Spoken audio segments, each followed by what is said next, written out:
It's a new year and the gym is packed right now because everyone's making their New Year's resolutions. I'm gonna get in the gym, I'm gonna lose weight, I'm gonna get healthy. Whether you're overweight, whether you're just wanting to get shredded for the first time, who knows? Lots of people are starting new things, but most of them are gone by the end of January. There are 3 common mistakes that most people run into that stop them from achieving their weight loss. So I'm gonna cover those to help you finally make that transformation that you want in 2025. The first way to overcome not achieving your New Year's resolution when it comes to weight loss is not having a goal. And I mean a specific goal. It's not just, oh, I wanna lose weight or I wanna eat healthier. Well, those are just generic. You can easily give up on it. Or I wanna get to the gym more. We need to be specific. So I want to be this weight by this date. And now you have something to track and something to work towards. I'm gonna start eating at least 1 meal a day with only whole foods. I don't know, whatever you want for the food scenario. And then for the gym, I'm gonna go to the gym this many times a week rather than just doing it more. You need something to track to make sure you stay on track with what you're doing, because having a goal is what helps you focus in to achieve what you want to do. So with that, I want to lose 20 pounds in the next 20 weeks. You have something you're shooting for, a metric you can track every week. Or maybe you've wanted to do a bodybuilding show and you think, okay, I'm finally going to do it this year. And you pick a show, you go ahead and register, you have the date set, and now you have a time that you have to be in a certain shape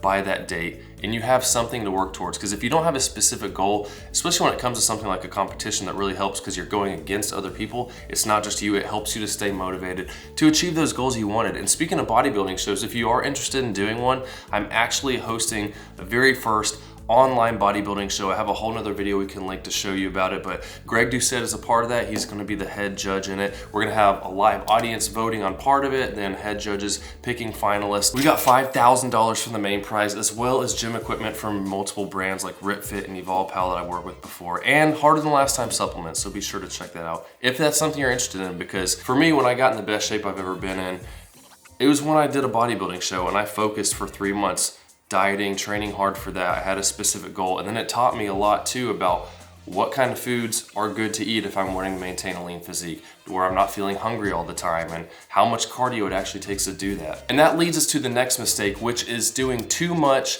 too quickly. Everyone wants everything right now. It's like, oh man, I'm 40 pounds overweight, I want the weight gone next month. And you start fasting like crazy, not eating anything, going to the gym a ton, completely changing your lifestyle, and it may work.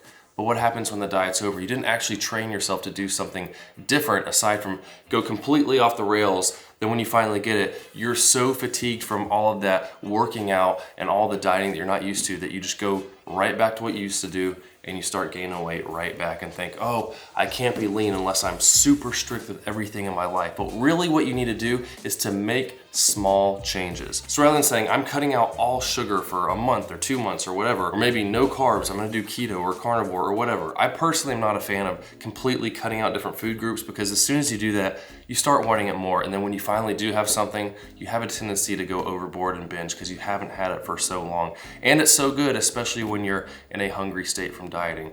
So rather than that, I would suggest doing something like, if I'm gonna have sugar or some kind of desserts, rather than having a pack of Oreos at home, I'm just gonna buy the pack that only has 2 Oreos in it. So I open the pack, I eat them, I throw it away, and it's gone.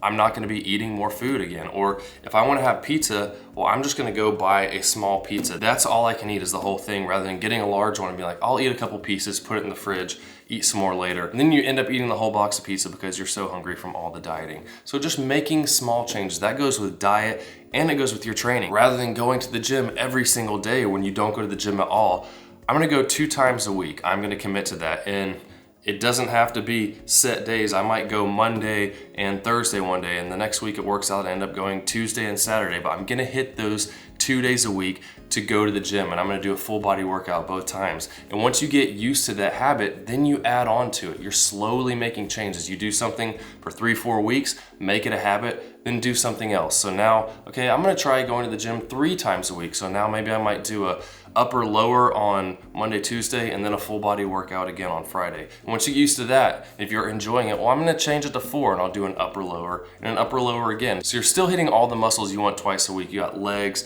push and pull, but you're just getting more volume as you get more used to it, which is what you wanna do. Start out small and slowly add on to it as those things become habits. And the same thing with diet. Rather than saying, oh, I like to drink these juices and sodas and all these different things, Instead of saying, oh, I'm only gonna have water, well, I'm gonna switch to diet soda and only do that now, or just I'm not gonna drink anything that has calories in it. So if I have tea or coffee, I'm gonna use something like Splenda. If I have a soda, it's gonna be a diet soda or just water. And so you're still getting different flavors, or maybe like a sugar-free powdered mix for your drink. Whatever it is for you, the sugar-free things are an easy change to make to save you on calories. And once you get used to that, then you add in something else, then you add in something else, and you slowly make the diet better over time, and you gain momentum, and it becomes a part of your lifestyle, and it makes it really easy to maintain. Because rather than doing something like the 75 hard program where you completely change everything in your life, it works really well, then you're burned out, you go back to what you're doing and gain all the weight. That's no good. So you want to slowly make changes into lifestyle habits. They're gonna keep you the way you want to be for the rest of your life. And the final thing you have to do to keep those New Year's resolutions for weight loss is have realistic expectations.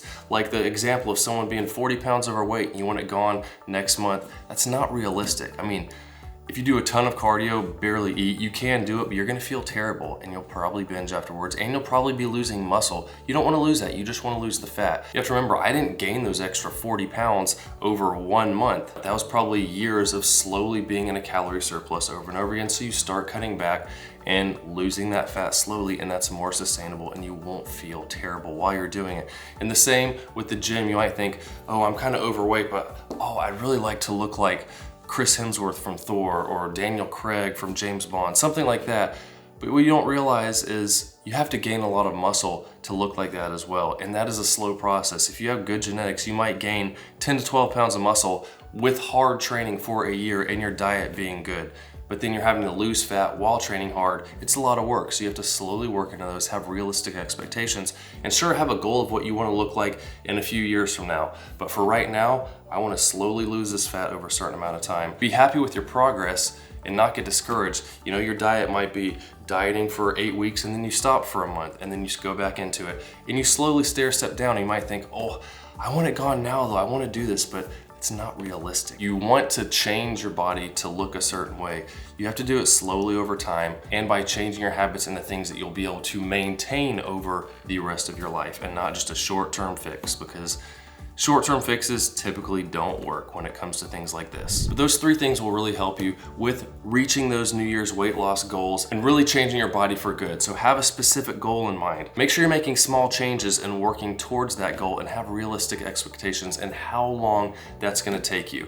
I would suggest if you're losing weight, try not to lose more than 1 pound of body fat a week, because that's typically pretty easy for most people to maintain. You can do it for a long time. Rather than trying to lose 2 or 3 pounds a week, you're starving after a few weeks, even though you've lost 9 to 10 pounds. But then you go on a weekend binge and gain a few pounds back. No good. Slowly make changes. You can have days where you eat more, days you eat less. It kind of evens itself out over time, but those small changes will help you out. If you have any questions about dieting in general, about training, whatever, I have lots of videos on the channel. You can check them out or comment below and I'll try to help you out the best I can there. Again, check out the link at camberfitness.com for the bodybuilding show, or the video I'll have linked for you somewhere and you can check it out. But lots of cool cash and prizes with the brands I'm working with and Greg Doucette. I'm really excited about it. It's going down in May, and hopefully we're gonna set a whole new standard for what males can strive for to actually look good. And with that, I'll see you soon.